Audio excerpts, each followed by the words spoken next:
Previously on Barbarians Rising, Rome grows from a city-state to an empire, but its path to power is furious and fatal. As the barbarians rise against them time and time again, Rome crushes each rebellion. The empire relies on total domination, but now it faces a traitor on the inside. Arminius, a son of Germany surrendered to Rome, emerges as the empire's greatest threat. The boy hostage by his tribe to Rome. What an abomination. Sent to destroy his own people, he turns on Rome instead. Rome is unbeatable. Oh, they bleed. Hatching a secret plot. They would never suspect me. I know their movements, how they fight. To drive the Romans out. If we can gather enough men, we can beat Varus and his legions. And reclaim their freedom.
These are for you.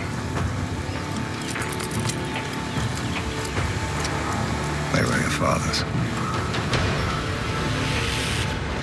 Arminius and his army of Germanic warriors wait as Governor Varus's legions march directly into their ambush.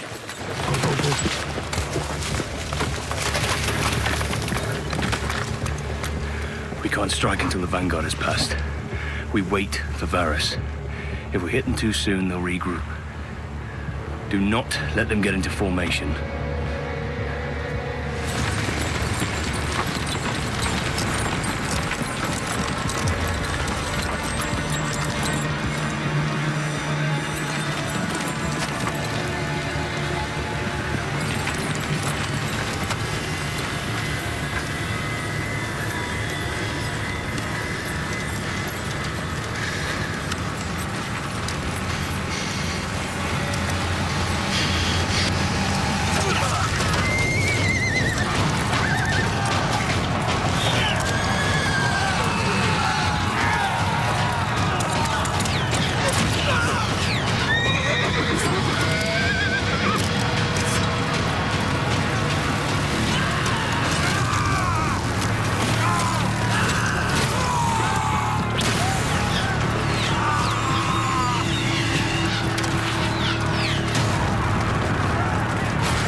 Now, Viper, you see stairs.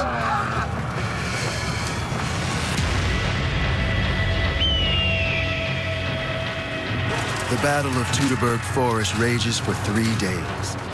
The bloodiest showdown between Rome and the barbarians since Hannibal's victory at Cannae 200 years earlier. The Empire loses nearly all of its 20,000 men.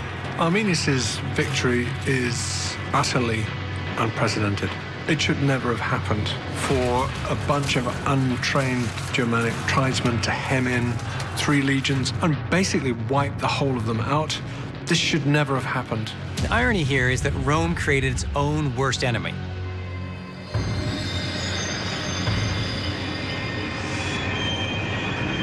Arminius sends a message directly to the emperor.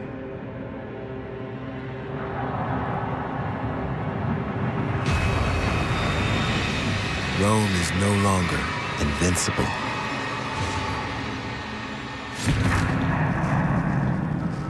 Augustus expels all Germans from the capital and withdraws his troops from Germania, retreating south of the Rhine.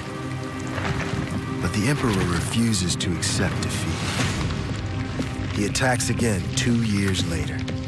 This time he doubles his force to 40,000 to destroy Arminius and bring Germania under the eagle. Rome never forgives, and it never forgets. It always exacts revenge. The barbarians fend off Rome's assault for 2 years, while their leader, Arminius, evades capture. You can't win a great victory in Germania if the people don't want you to. People are spread out, there are trees everywhere. You've got to find your enemy before you can defeat them. People can fight great guerrilla warfare against you, more or less forever. For the Germans, there is a larger cause that motivates them. That cause, that reason is freedom.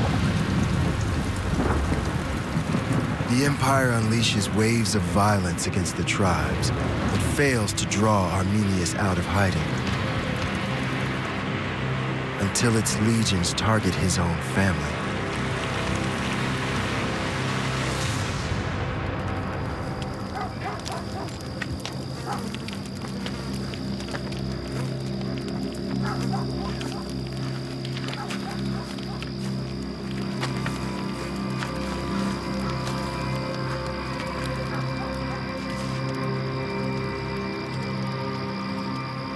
Is this the price of freedom? Is this to be our lives now? Hiding in the darkness, watching our world get destroyed. It will end. Will it? It's the Snelda. They have found her. Her father struck a deal with the Roman commander.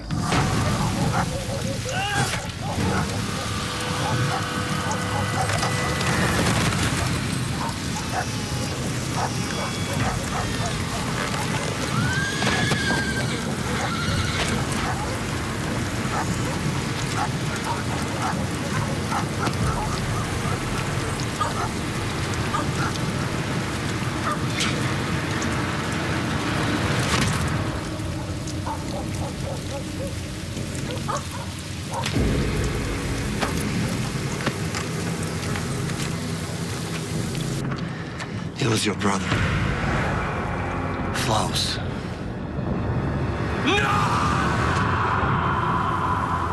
Surrendered to Rome alongside his brother Arminius 15 years earlier, Flavius has proven himself in battle and is now one of Rome's most trusted commanders. He's among those sent to finally conquer Germania. Capturing Arminius' wife and unborn child achieves the desired result. Arminius comes out of the shadows with a response that is swift and apocalyptic. If your opponent has nothing left to lose but their honor and their sense of dignity, he's utterly dangerous.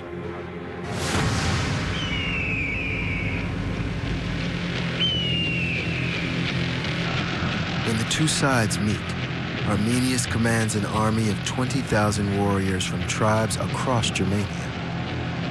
Rome's force of battle-hardened troops numbers 40,000. It's the first time in 200 years that the barbarians face the Empire on an open battlefield. Brother. Where is she? Rome's made you blind. I can still see you're covered in filth. Some of it even your own. If only you could see my villas, my baths. Even the slaves are magnificent. What do you have to show for your betrayal, brother? A bed of straw. And the loyalty of a pack of beasts. Oh, I have something you have never known. Freedom. I'm nobody's magnificent slave. A golden cage is still a cage, Flavus. The Empire has taken everything from us. Even our brotherhood. But here you sit like some bastard son of Rome. Where is she?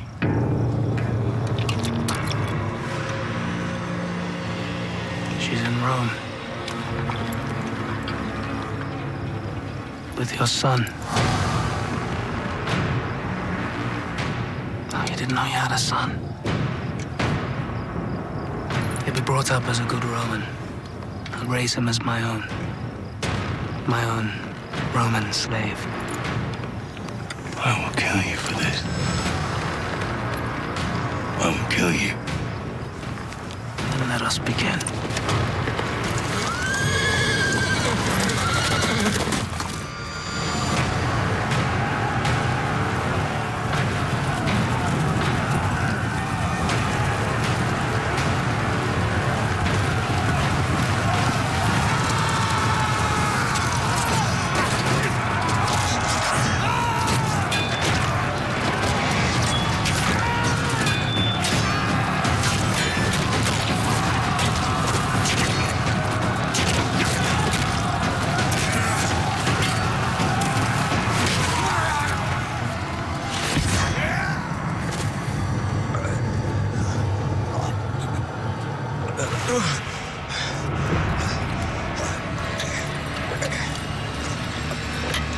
Brother.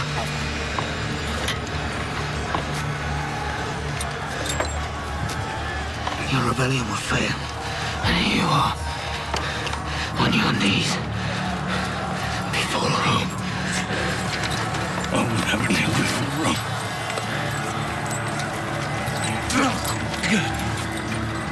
Germany will never kneel before Rome.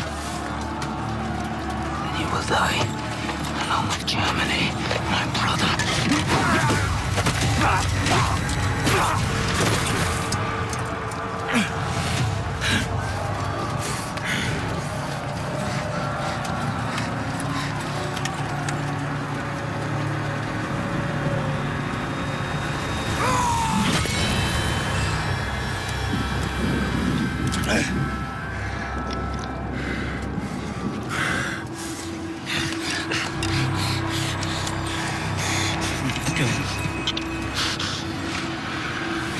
Remember who you are. Kuroshi. Always. Now you crawl back to Rome, and you tell them the soil is already rich with Roman blood. And if they come back, they will bleed by my hand. And for generations to come.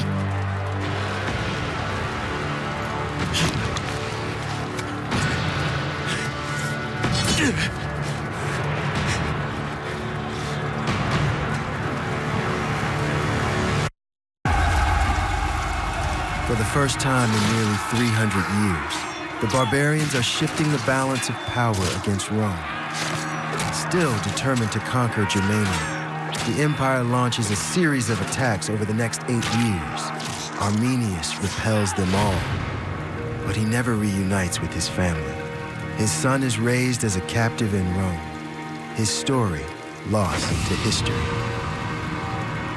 Arminius is murdered in 21 AD by allies who fear he has grown too powerful. But he's forever remembered as a liberator, the first barbarian to expel Rome from his homeland. Arminius was undoubtedly the liberator of Germania. He fought the Romans when their power was at its height and decisively defeated them. Most accepted their lot. The few don't. They don't want to be subjected to somebody else's power over them, and they fight back. Germania was to be Rome's greatest prize. Instead, it's their most crushing defeat.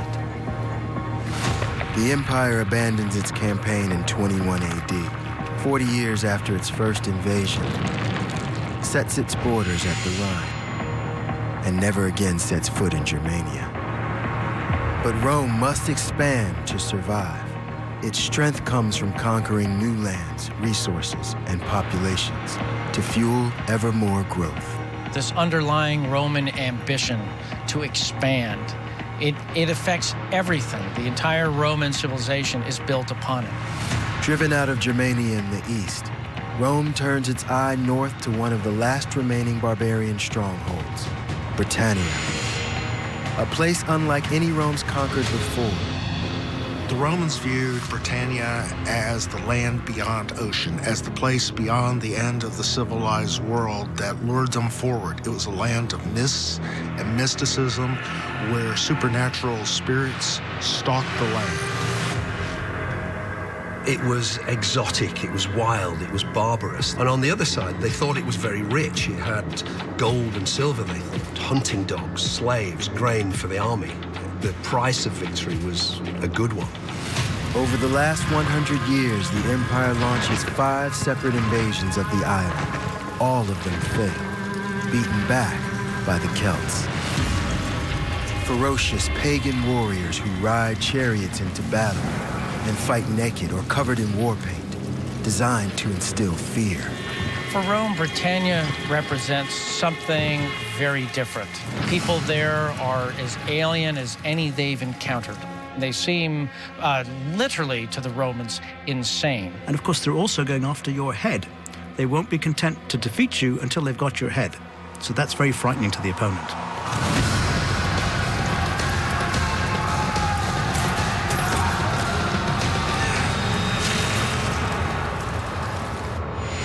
When Rome invades again in 43 AD, it makes a foothold in the southeast. Emperor Claudius sends 40,000 troops to take the island. The Celts rise up once again, but this time, they are no match for the Roman war machine.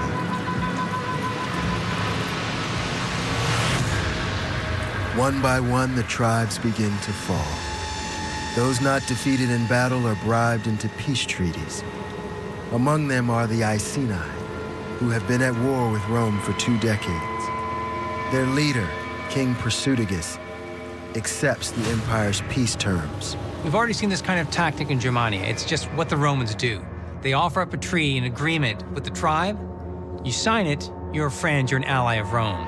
If you don't sign it, you'll be destroyed. But 10 years later, Rome gets a new emperor, the infamous Nero, who demands the total submission of the Celts.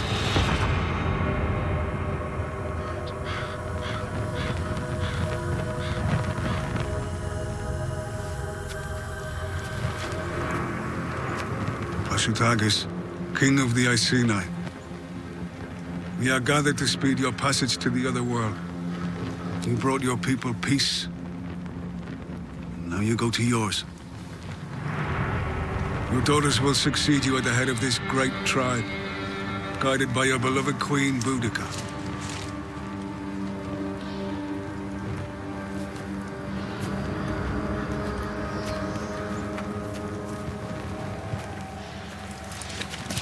They will endure in this world, as you take your place in the one beyond.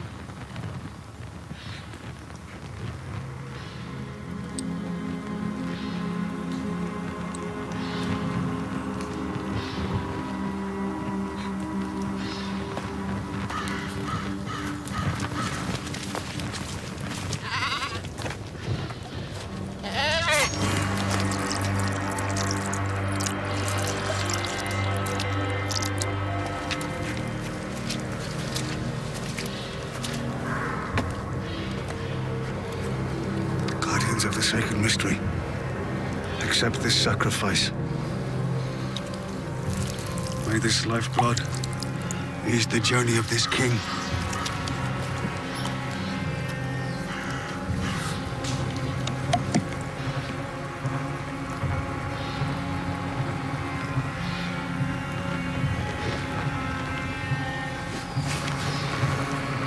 The other world is his.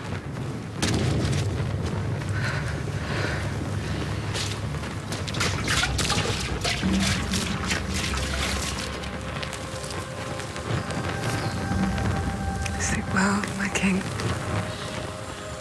May the other world love you as I do.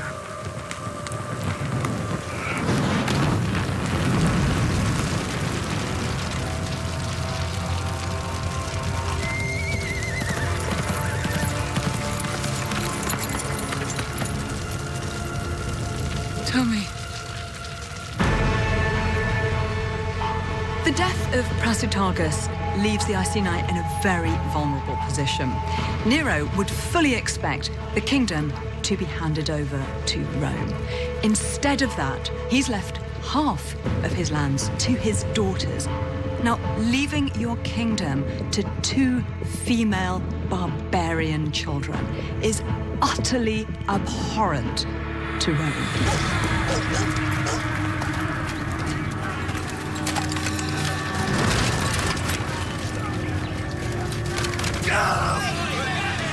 The king still burns. Whatever you have come for can wait, Decanius.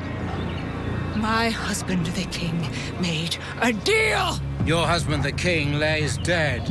What was his now belongs to Rome, and so do you. Dare to insult the queen!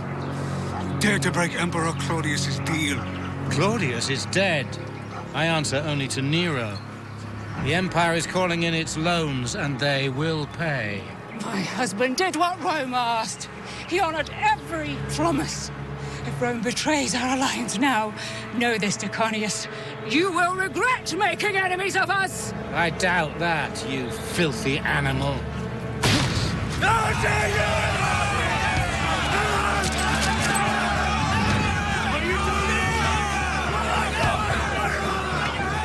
The mighty queen of the Iceni. A woman who thinks herself fit to rule. What a joke. We don't make deals with dogs.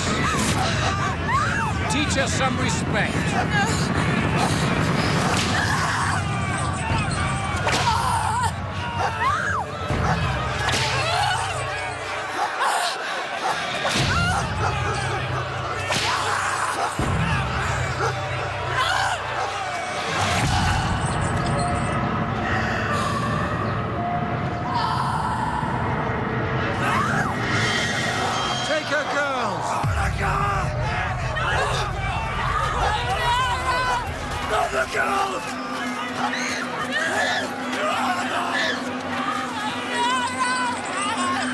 Do whatever you want with me, but leave the children alone! Shout out mercy! Mercy is for fools. Turn them into women!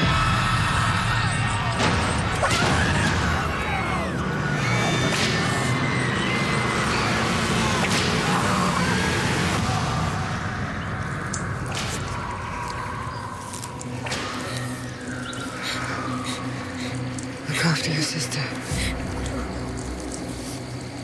Look after your sister.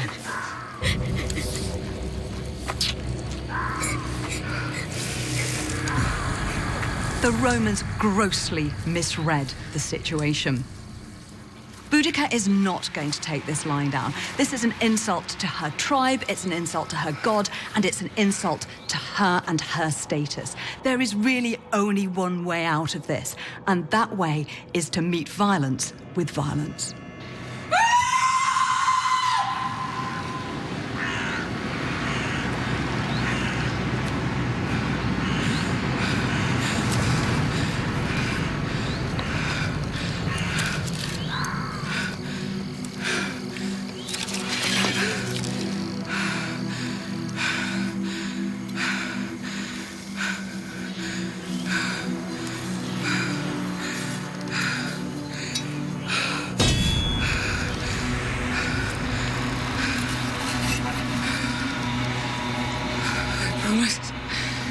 will do this with your sword.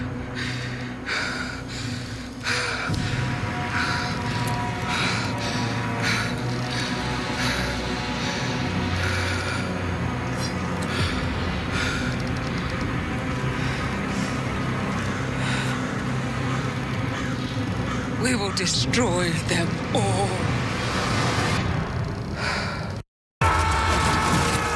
The barbarians' uprising against Rome reaches a turning point. For the first time in 300 years, they roll back the empire's gains, driving it out of Germania. But Rome's next target is Britannia, where it unleashes a wave of violence to crush the Celts. Now, Boudica, Queen of the Iceni, seeks revenge for Rome's savage betrayal. You don't know you're a great leader until really bad stuff happens to you. And then you either rise to the occasion or you die. Boudica sets out to amass an army. The tribes critical to launching a rebellion are the Trinovantes, the fiercely anti-Roman Silurians, and the Catavalorni, who turned back Julius Caesar's invasion 100 years earlier. Boudica has a lot of unique challenges. She's untried, she's untested, she has no track record. The British tribes have a long history of fighting one another, so it's never going to be easy for her to bring the tribes together under one banner. To bring the Celts under control, Rome escalates its war. Emperor Nero installs a new governor, General Gaius Suetonius Paulinus. Paulinus had a really good record at putting down revolts. He'd fought in North Africa and done that there. So now he came into Britain as the governor to a territory that was still unstable. Paulinus' first move is to attack the heart of Celtic culture. The Druids are the tribe's religious and political advisors. The Druids have a very special place in Celtic societies. They manage the relationship between the gods in heaven and the people on earth. The Druids would always feel a great threat coming from the Roman Empire. They'd been dominant in Gaul, but they'd been pushed out, and now they were in Britannia. So from the Druids' perspective, the Romans were the big enemy. The island of Mona, deep in Celtic territory, is home to the Druids. In 60 AD, Paulinus launches a campaign to destroy it. But when he sets out with 10,000 legionaries, he leaves the Roman settlements in the south virtually undefended and vulnerable to attack. This is Boudica's opportunity.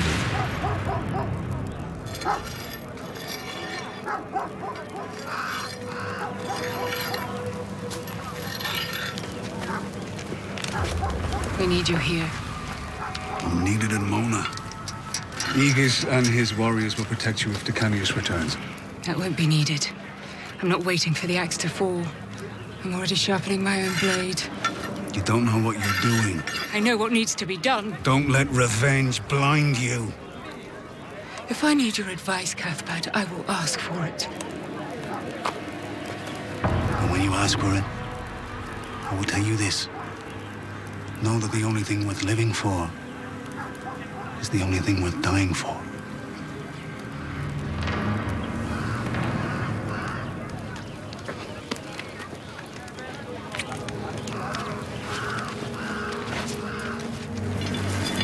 Boudica occupies a special status as the leading woman of the Iceni. She'd been whipped, her daughters had been raped. She symbolized the worst of the Roman conquest and therefore stood as a perfect person to inspire the British peoples to rise in rebellion.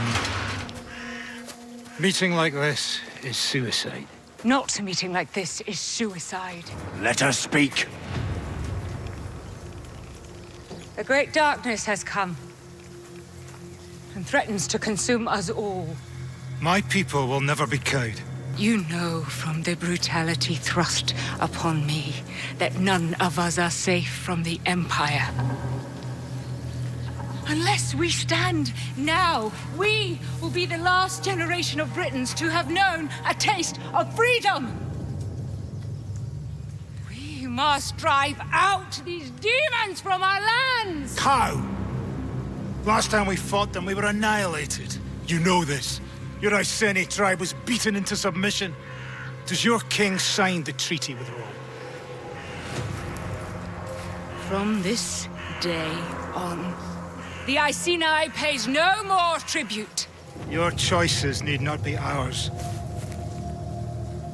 It was not our children who were raped.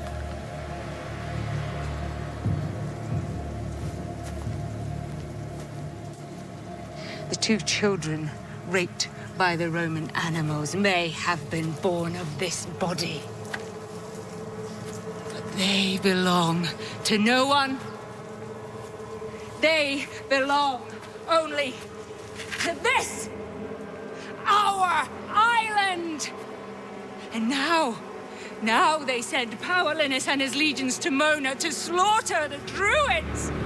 And you stand there and talk of treaties. What do you know of them going after the Druids?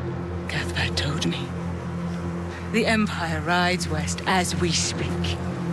This may be our only opportunity to strike! Where? At their heart, Camelodun. We burn their capital to the ground. And what of the people there? We slaughter them all!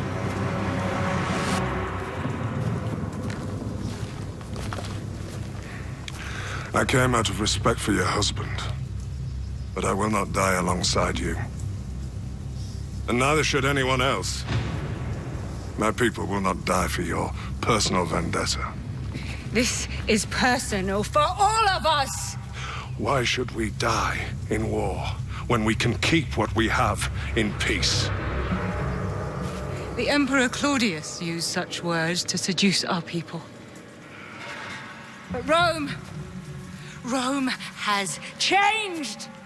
Emperor Nero is not satisfied with deals. Now is the time to act, not cower. But let us not decide this alone. Let us put this to the gods. For the pagan Britons, their beliefs in the gods are like the air that they breathe. So if she can tap into this and make something of it, maybe even manipulate it to her advantage, she's got something going for her that's very powerful. Behold, the crow, the spirit of our mighty goddess, Andraste. Let us ask her if it is right to expel the Roman magpie from our island. Let us ask her if together we can emerge victorious. Ask!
When does the killing begin?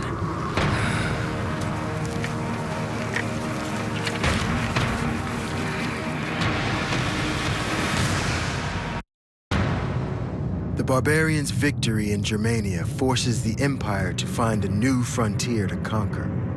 In the north, Britannia promises a wealth of silver, gold, and slaves.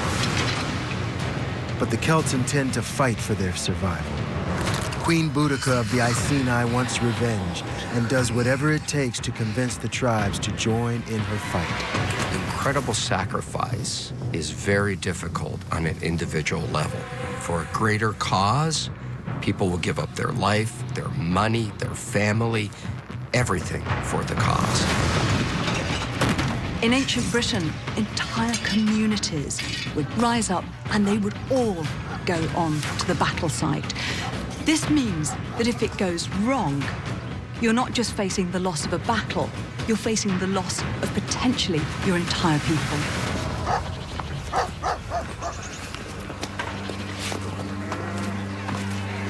The tribes are on the move. We have tens of thousands all getting into position outside Camelot-Num. We'll be ready to strike in 2 days.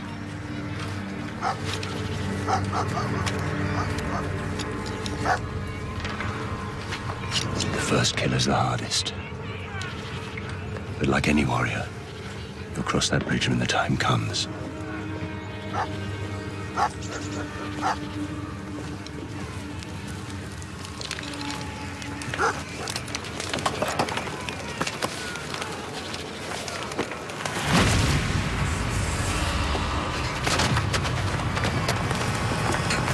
How could you?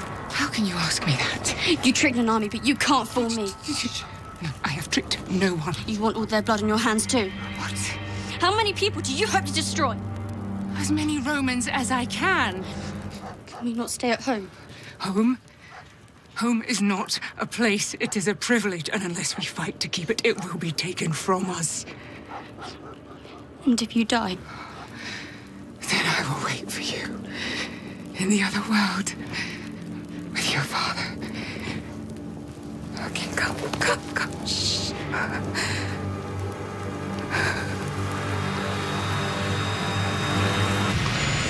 Camalodunum is the Roman capital in Britain, one in a string of settlements across the southeast that keep the empire anchored on the island. With Paulinus and his legions heading to fight the Druids in Mona 290 miles away, the town is nearly defenseless. Camalodunum is the festering boil for anyone with a grudge against Rome. Not only is it the administrative heart, but it's filled with retired Roman soldiers. They're the ones who've extracted the money from taxes, they've insulted the gods, they've violated the people. The challenges that face any leader are the same whether you're male or female. What it really boils down to when people look up to this person who is asking them to risk their lives to go into combat is what is motivating that person, and do they have my best interest at heart? Can I trust them to lead us?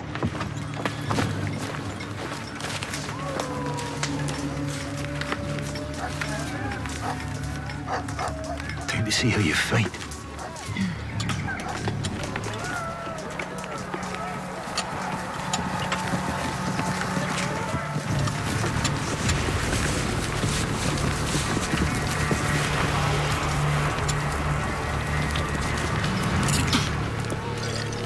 Listen here!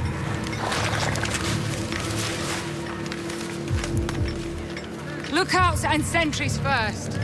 Cause as much terror as possible. We want news of our wrath to reach Rome. These leeches have gorged on our blood long enough. Tonight, they will choke on it!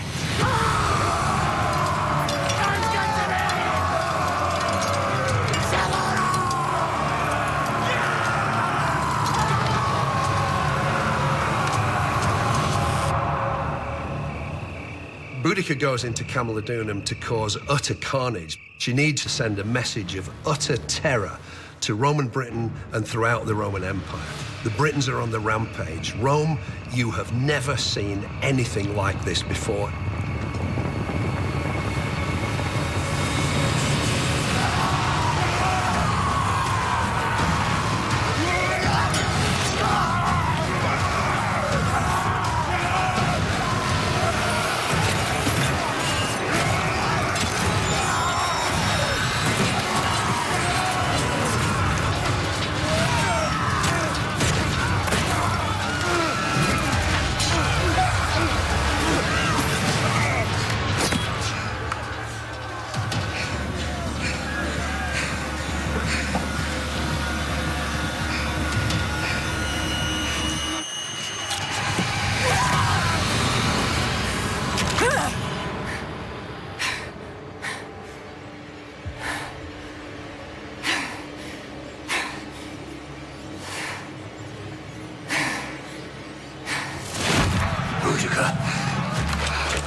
Diconius? Oh, where is he? Where is he? Rome, he's got to Rome!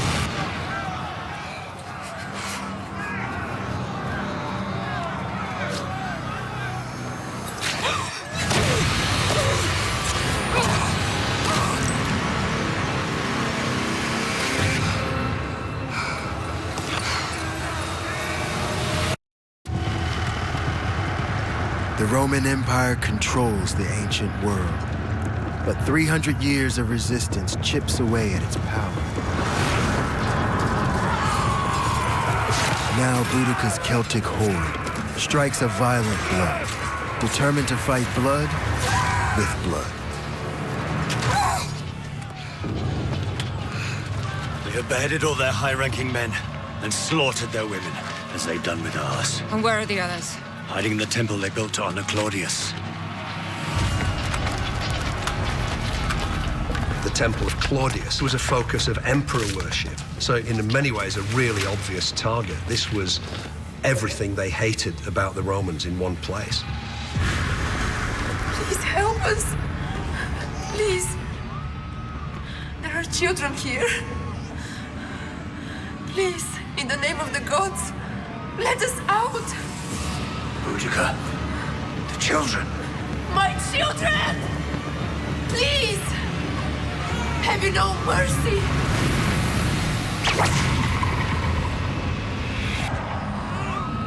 Mercy is for fools. No! No, no, no, no, no, no, no, no.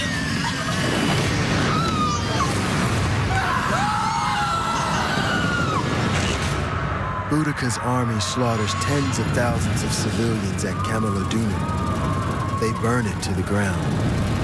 A fire so devastating that 2,000 years later, archaeologists discover a thick layer of ash where the city once stood. Boudica's beating Rome at its own game through a campaign of shock and awe. There's no way that Rome is going to allow this act to go unpunished, and there's only going to be one outcome. She has, in effect, mobilized all of Rome against her and her allies. Rome gets word of the attack within hours. In response, it dispatches troops from Londinium, 80 miles away. Roman legionaries. A few thousand of them no more than a couple of hours away. They're heading straight for the caravan. The carts and the children. Head for the hills and cut them off. And you? I'll meet you there. The shift now between attacking and destroying a poorly defended city to take on a detachment of a Roman legion in proper combat, that's escalating things to another level entirely.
Goddess Andraste, grant us vengeance. Grant us victory.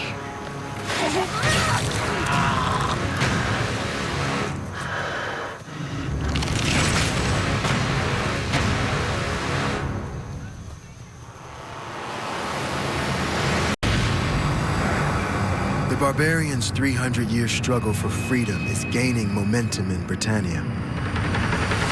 Boudica's rebellion begins with a bloody attack that leaves tens of thousands dead and the capital in flames. The Celts are using guerrilla tactics that the Barbarians have adapted to fight Rome. But this rebellion is an escalation, targeting civilians, including women and children, the kind of cruelty usually displayed by the Romans.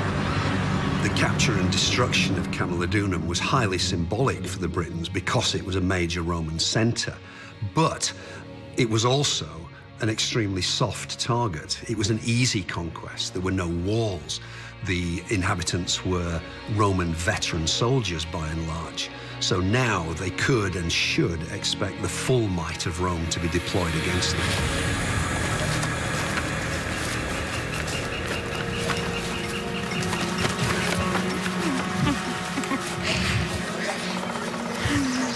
I knew nothing would happen.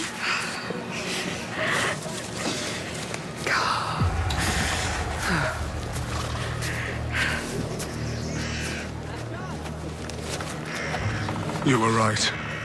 They have attacked your people? Worse. Mona. The Druids are no more.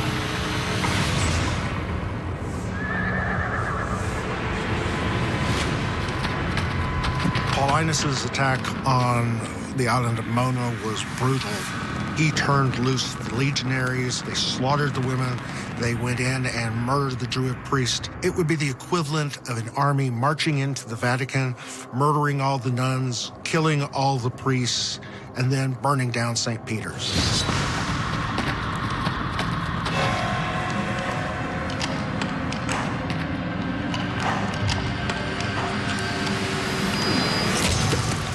The eradication of the Druids was absolutely catastrophic for the people of Britain. It had ripped the heart out of their religion, their politics, their leadership, their communication with their gods. It was a true apocalypse for them.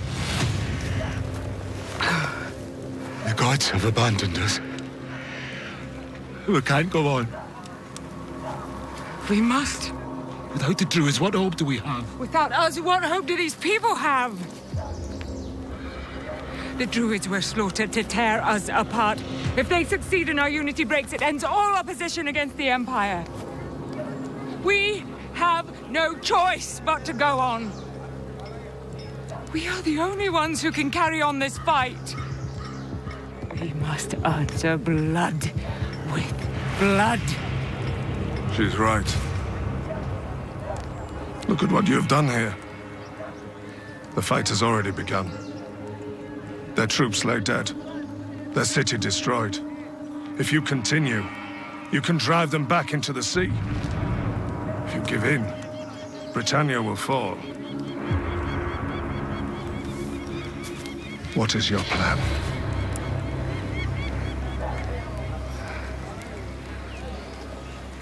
We give their legions nowhere to retreat to. And then we tear them apart.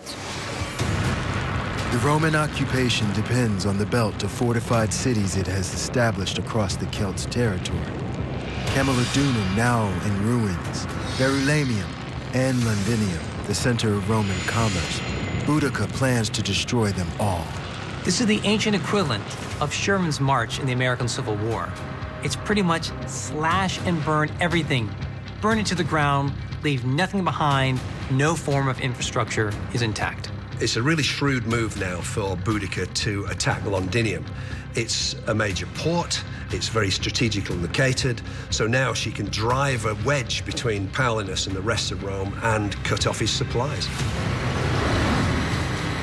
The Celts unleash vengeance on Londinium. Boudica's troops burned, they hanged, they beheaded, they cut throats. They cut the breasts off the most noble and best-looking women and stitched them over their mouths to make them look like they were eating them, and then they impaled the women. General Paullinus races to Londinium, arriving in time to watch it burn. 6 months into their rebellion, Boudicca's Celts have killed 70,000 and destroyed 3 Roman towns. But they've yet to face Paullinus in battle. They'll have to fight his legions in order to win the war. Paullinus and his men are returning from Mona. Take another rider and find them so we can end this.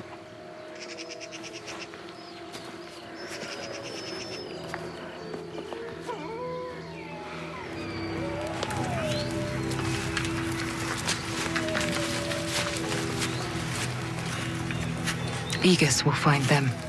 Time. We cannot wait much longer. The people are starving. Then seize more grain. We have run out of places to raid. The harvest is missed. What food there was now rots in the soil. Soon, people will die. You can be sure Roman hunger bites just as hard. They must be near. And we will defeat them. Soon we will be able to plant again, eat again, and live again.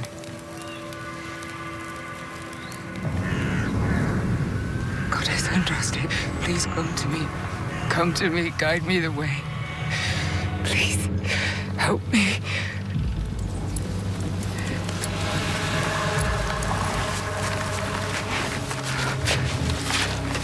Paullinus' scouts caught him. The Romans are close. 1 day's ride.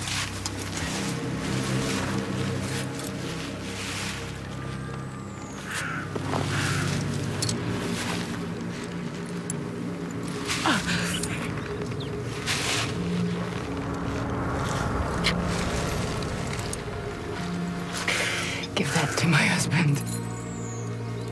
Tell him tomorrow we will be free.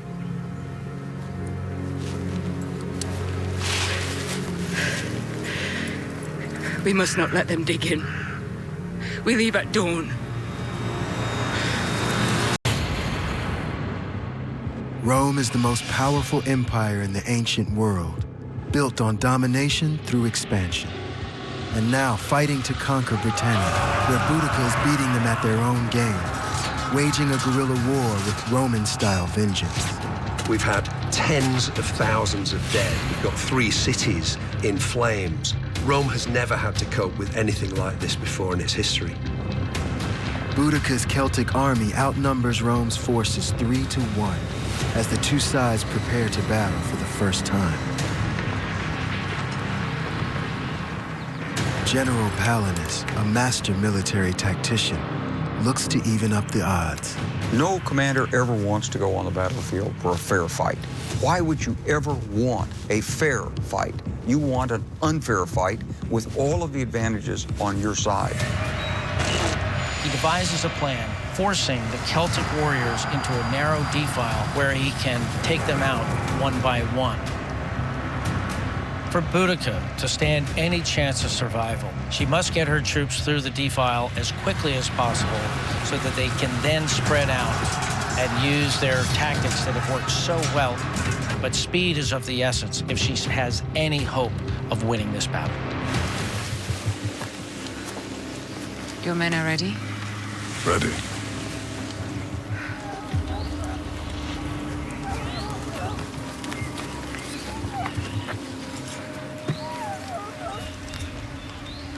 What would Father say? He would say to you what he says to me. I am with you, my love.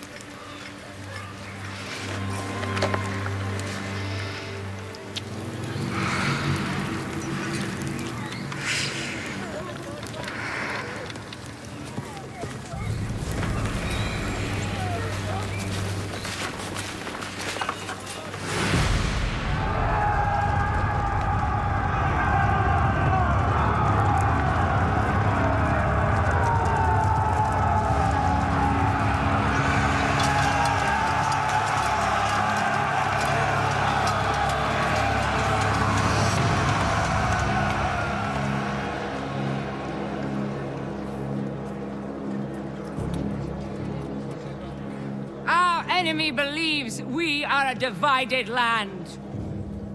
A conquered people who are easily made slaves. But we have shown them there is a greater truth in our hearts. We are one battle away from our freedom! One battle away from our destiny! We are one battle away from driving these bastards from our shores! Forever! To those who would oppress us, welcome to your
Boudica's final battle was a catastrophe for the British rebellion against Rome. 80,000 British rebels died on that battlefield that day. After the battle, Roman forces carried out a policy of annihilation, virtually of genocide. The Roman forces even used famine against the Britons to starve out those they did not kill and did not forcibly subjugate. She led the way she'd been taught, and she led with her heart, and it worked for a while. Boudica's rebellion ends in defeat, but inspires more tribes to rise up against Rome. She put a face on what rebellion in Britain looked like. It was a terrifying face. It had taught the Romans that they could never properly trust the Britons. They always had to be on their guard, that somewhere there might be another Boudica planning another rebellion. It takes another 60 years for the Empire to finally conquer the island.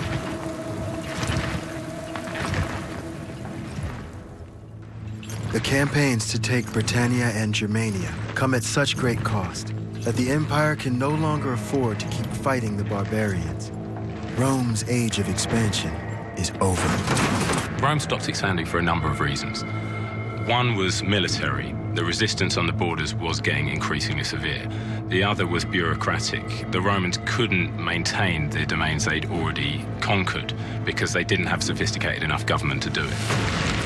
The Empire now builds walls to keep the barbarians out, in Scotland to the far north, along the Rhine River in the west, and in the east, the Danube becomes the dividing line between Empire and Eastern Europe. For the first time in 4 centuries, barbarians living on Rome's frontier are free from its tyranny. The barbarians were essentially enjoying a kind of a peace dividend. There was good opportunities for trade with the empire, so generally speaking, being just outside the borders was a really good thing for them. Among them are the Goths, a multi-ethnic people who settled north of the Danube 200 years earlier. The Goths were a Germanic tribe who had moved into what is now Romania. They were a settled agricultural society, but they were ruled by a powerful warrior elite. The Goths often skirmished with the Romans, but managed to maintain an uneasy truce along the border. dark force rising in the east shatters the peace. Huns. The Huns are a new phenomenon when they appear at the end of the 4th century. No one's seen them before, no one knows how to deal with them. They were a warrior race who lived by plunder and war. With the Roman Empire to the west and the Huns to the east, the Goths are caught between two deadly threats.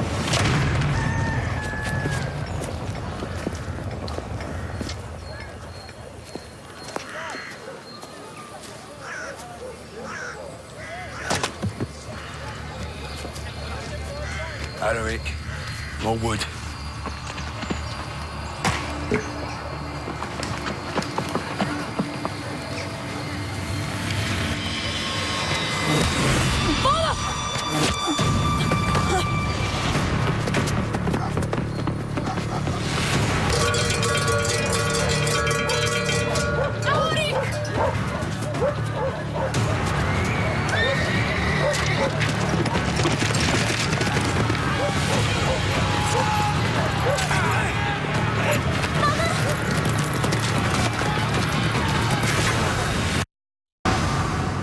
By the late 4th century, the Roman Empire is a vast superpower, commanding 40 million people. But as Rome's age of expansion ends, a rising threat emerges on its eastern border and catches the Goths in the crossfire. They have no answer for the Huns' deadly raids.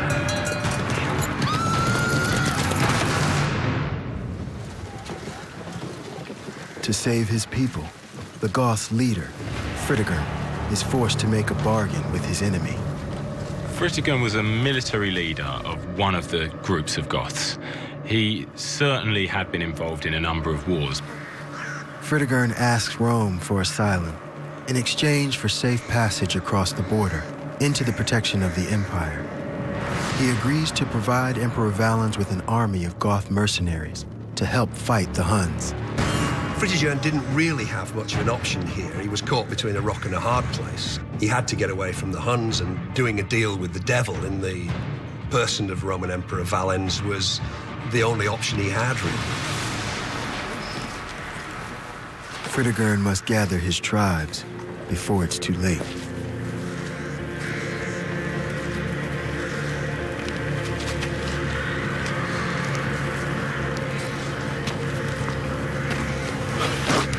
You're safe. Come.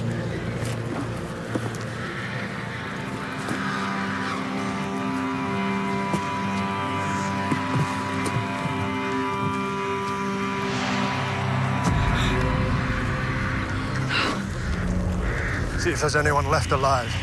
Take any grain, livestock. And have them buried. We don't have much time. This was just a scouting party. When the next wave comes, the earth itself will tremble.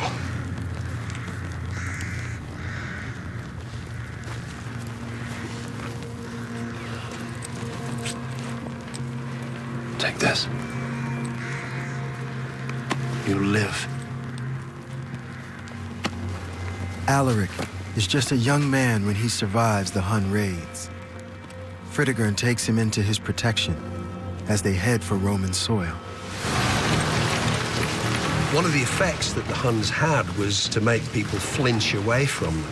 And the direction that people flinched was towards the Roman Empire. That's where security was. So as all these barbarian tribes moved away from the Huns, it created an absolutely massive refugee crisis, a bit like we're seeing today. We're going to cross the Danube and start a new life. Everything will change now. The Romans will help us.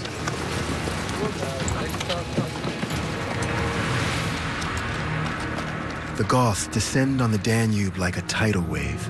Fritigern's people number around 50,000, but thousands more converge on the river. Emperor Valens assigns his eastern legions to organize a safe crossing, but they fail to follow his orders. The Goths are walking into a death trap.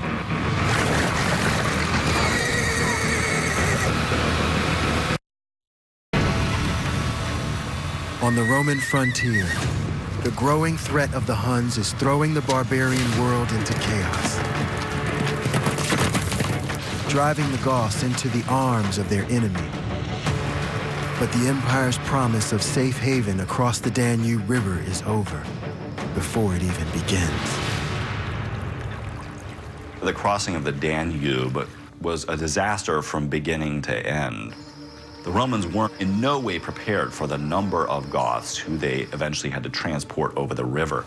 They wound up bringing them over in rafts that were too small. Some of these capsized, went into the river, and people drowned.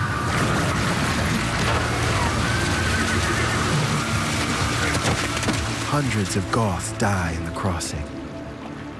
Those who survive confront the harsh reality of their so-called alliance with the Empire. Goths wishing to enter the Empire must surrender their weapons. The Goths are disarmed, so they have no way to defend themselves, and the Roman officers begin to exploit them the moment they cross the Danube. Move! Hey! Hey! Enough! They encounter this renegade Roman commander, Licinius. He's just trying to make money out of this process, so he treats them like the vermin he thinks they are. And you are? I'm Fritigan. So you're their leader. You don't look like much. This is your spineless rabble. There'll be no trouble here. I will not tolerate it. Raise your hand again to one of my guards, you'll hang.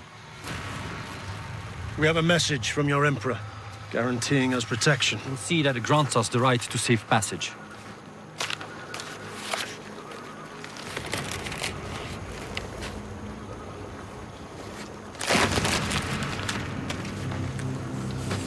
You're careless with your Emperor's words. Can't have barbarians just wandering across the country causing me. We've come in peace. Have you? If any one of you is concealing a weapon, you better hand it over now. My men have all complied. We need food. My people are hungry. Do you have payment for this food? Or is it charity you want? We have money.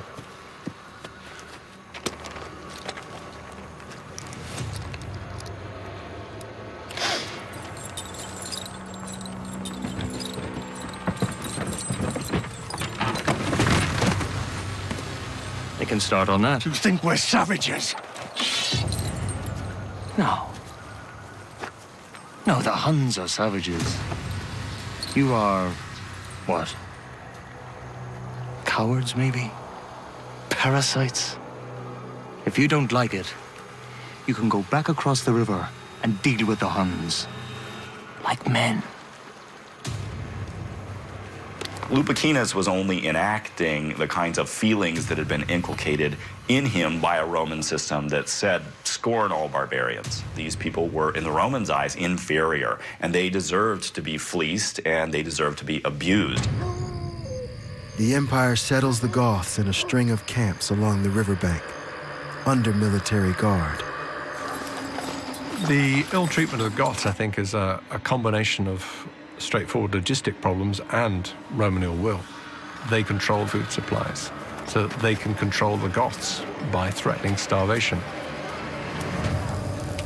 We have to send a message to the Emperor. I'm convinced he's ignorant of what has happened here. And how do we do that? The last I heard, he was fighting out in Persia. We could fight these bastards, but then what? We'd be outlaws. That's not what I brought us here for. What did you bring us here for? For a home. As the Emperor promised, so that you and your sister could be safe. And we will get that. It just may take time. The Romans were more than happy to abuse them, and that began immediately. It was partly because there weren't enough resources to go around. They didn't have enough food to feed as many refugees as came into the empire.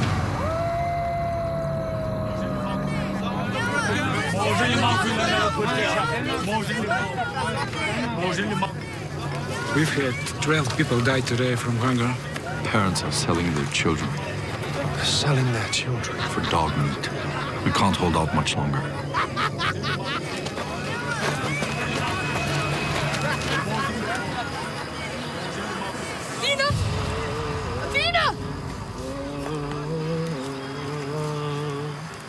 Mina!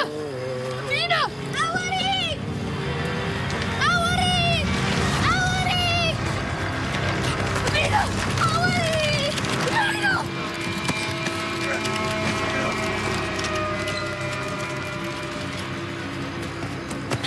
What is it? Take it out! What? You lied! You said everything be safe! You said everything be safe!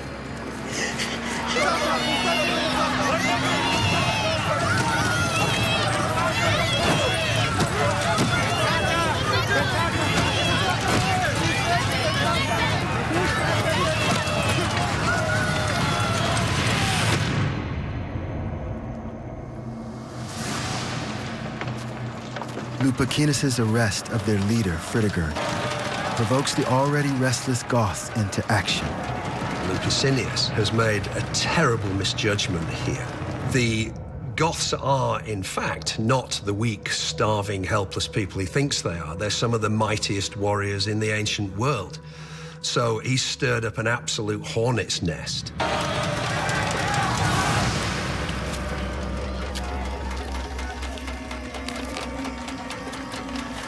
Your mob brays like a wounded donkey. They fear for my well-being. As they should. You hit a guard. That's a capital offense. Is he dead? I should have hit him harder.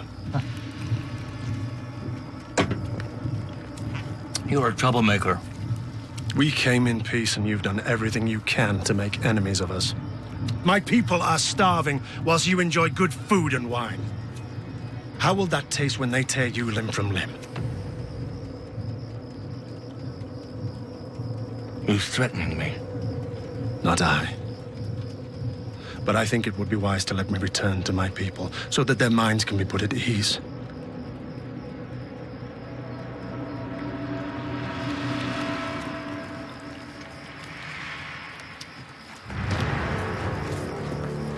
The Romans just assumed their own superiority because that is what they'd been told since they started their service in the army. In fact, since they were little infants.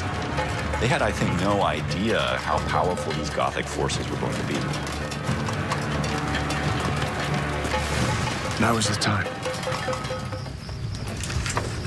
Fritigern has secretly been stockpiling weapons smuggled into camp or stolen from Roman guards. His people ready to revolt. Like Boudica before him, Fritigern realized that the treaty signed with Rome was worthless. And it wasn't that he was just stuck between a rock and a hard place. He's literally starving. So he has no choice but to take the fight to Rome.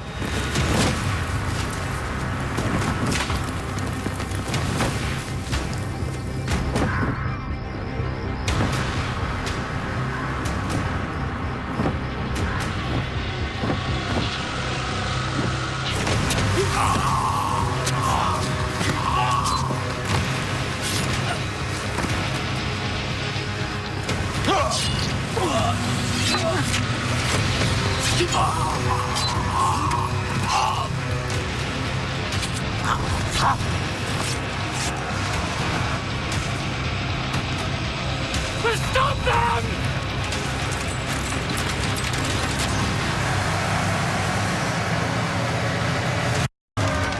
On the eastern edge of the empire, a 300-year period of relative peace between Rome and the barbarian world comes to an explosive end. Now is the time. When Fritigern and his horde of 15,000 Goth warriors overthrow their military guards and break free inside Rome's borders.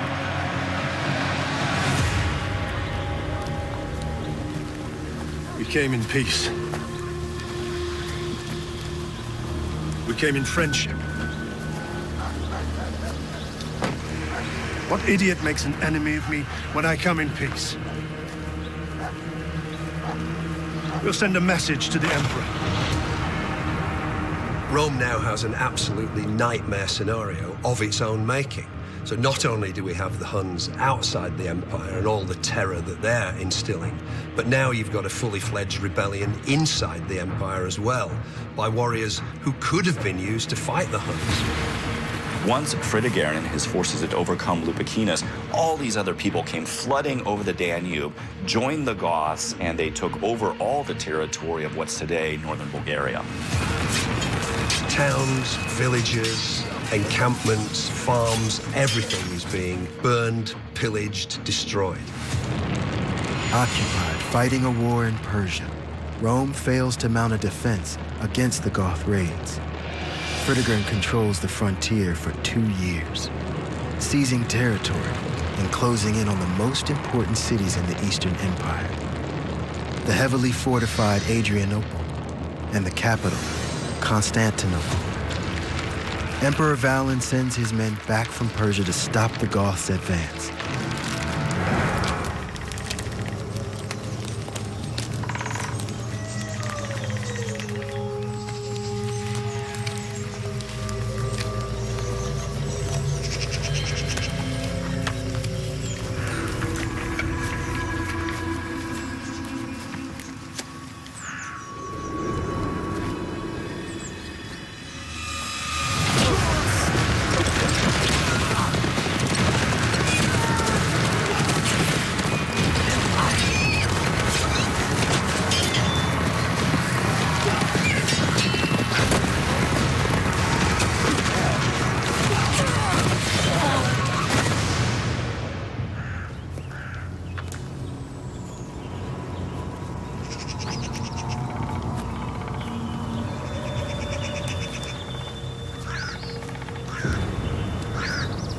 There.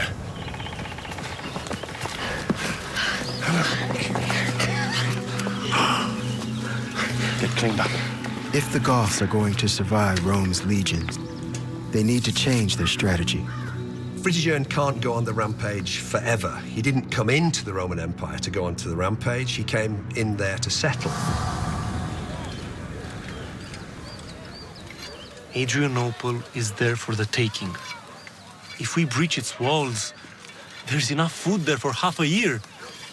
All the supplies and weapons we could ever need are waiting. We lost a good man yesterday. All but one. Alaric, join us. We have a choice. Risk everything and attack Adrianople head-on. Or stick to the forests and continue raiding. Make life as difficult as we can for the Romans. I saw what happened yesterday. The Saracens can pick us off at will. There's no safety amongst the trees. I say we take Adrianople.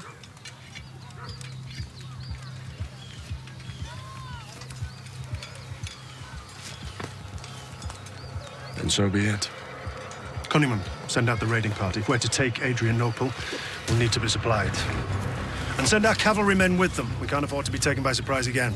That puts us at risk. Without our horsemen, we're unprotected. Can you see another way?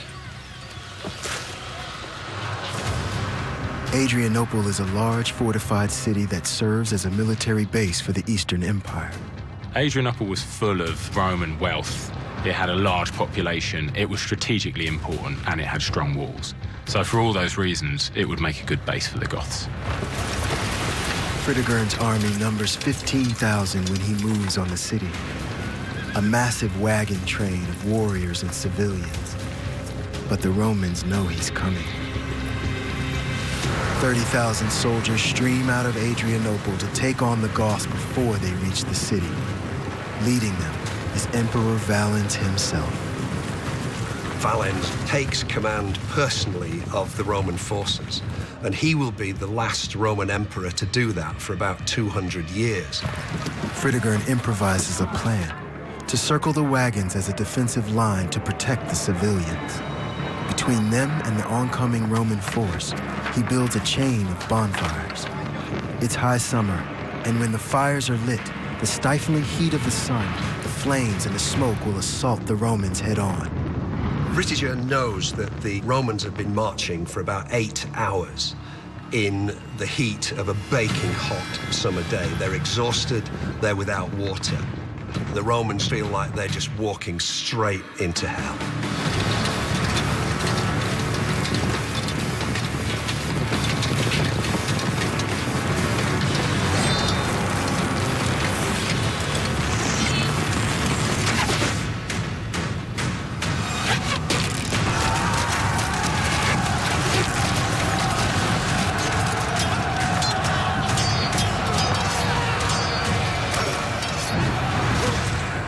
Struggling to fight off the Roman legion, the Goths are pushed all the way back to the wagons.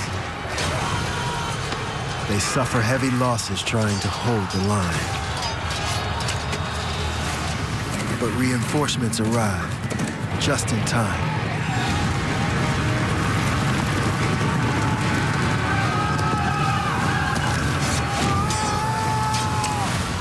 As the cavalry turns the tide of battle, Emperor Valens flees from the front line, running for shelter as his men carry on the fight. The Goths burn Valens alive. Barbarians have killed an emperor of Rome. The outcome of the battle was an unmitigated disaster for the Roman army. They lost as much as 2/3 of their entire force, and to lose a Roman emperor in battle against barbarians on Roman soil was unheard of. The victory is so devastating that Rome has no choice but to surrender. The Goths emerge from battle as a free barbarian nation within the empire. But the fight against Rome is not over. In the struggle to come, a new leader will rise to challenge the empire as no barbarian has done before. His name is Alaric.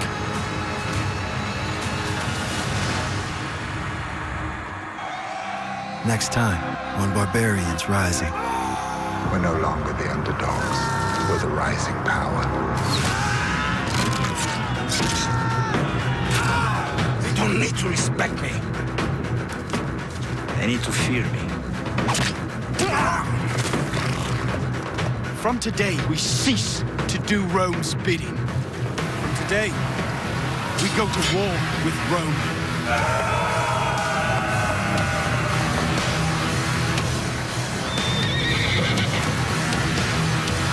This is treason! Nothing can save you now.